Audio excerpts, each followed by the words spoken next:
আমি এবার ফুলকপি ট্যাংরা মাছের কথা বলছিলাম।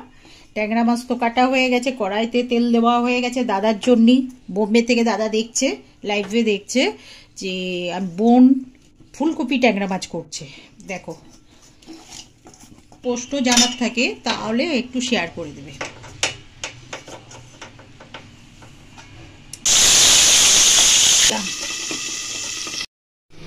দেখো বন্ধুরা, আমি আজকে ফুলকপি, দেখো কি সুন্দর লাগছে না বন্ধুরা। দেখো আমি এবার কপিগুলো ভাজবো, হলুদ করছি, দেখো দারুণ দেখাচ্ছে।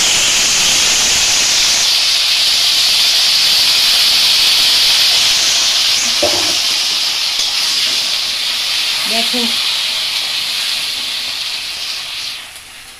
দেখো বন্ধুরা, আমি ফুলকপি ভাজা করছি। আমি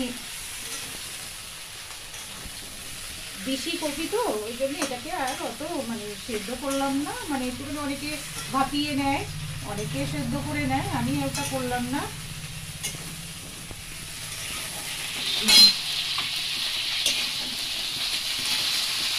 সব রেডি আমার।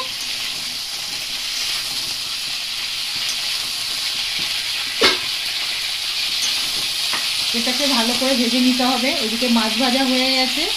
মাছগুলো দেখো, পেটে সব ডিম আছে, প্রত্যেকটা ট্যাংরা মাছই পেটে ডিম, দারুণ লাগবে খেতে। আমার দাদা ট্যাংরা মাছ খেতে খুব ভালোবাসে, তার জন্যে আমার দাদার জন্যে আমি ট্যাংরা মাছ। এটা আমি একটু পোস্ত বাটা আর বাদাম, কাজু বাদাম বাটা আর ওই চার মগজ বাটা, কাঁচা লঙ্কা এইগুলো দিয়ে দিলাম।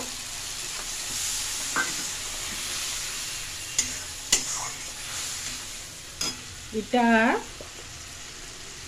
ভাজা মশলা অ্যাড করছি।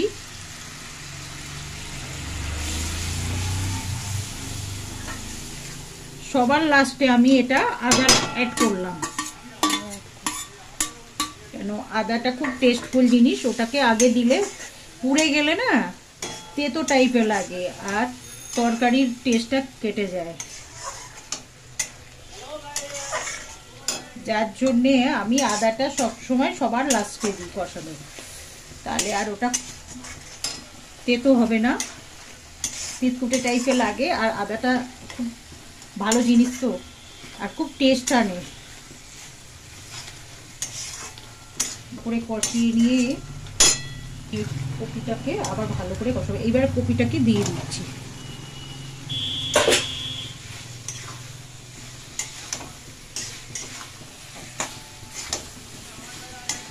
দশ মিনিট কষাবো, তারপরে এটাকে জল দিয়ে দেবো, দিয়ে তারপরে নামিয়ে নেব। ঠিক আছে, কষানো হয়ে গেছে, আমি এবার জল ঢেলে দিচ্ছি।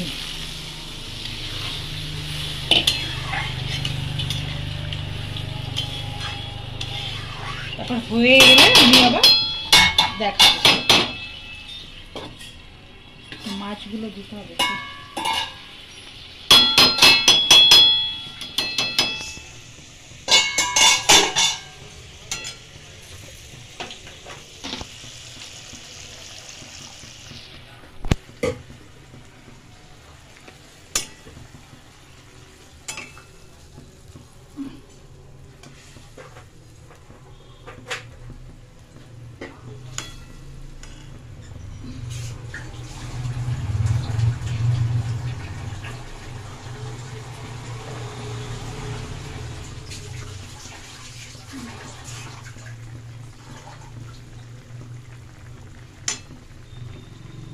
একটু ধনে পাতা অ্যাড করছি।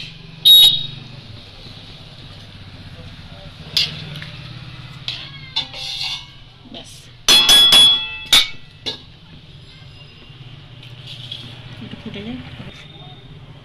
10 মিনিট ফোটানোর পর এবার আমি মাছগুলো দিয়ে দিচ্ছি।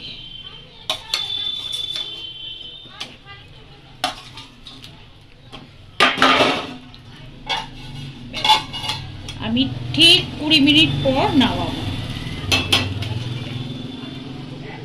ততক্ষণ তোমরা একটু ওয়েট করো।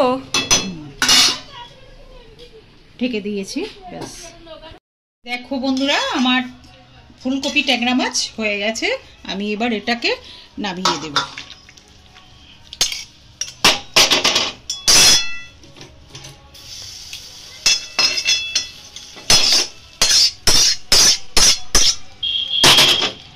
দেখো ট্যাংরা মাছের ডিমটা পেট থেকে বেরিয়ে আসছে। দেখো বন্ধুরা, দাদা ভাই দেখছিস? দেখ বড় বড় ট্যাংরা মাছ, দেখ দারুণ খেতে লাগবে। তুই আসলেই তো হবে, তোর জন্যই করলাম আজকে রান্না। আজকে তোর মেনু, তোর ভিডিও, তোর ফেভারিট খাবার ডিশ করলাম।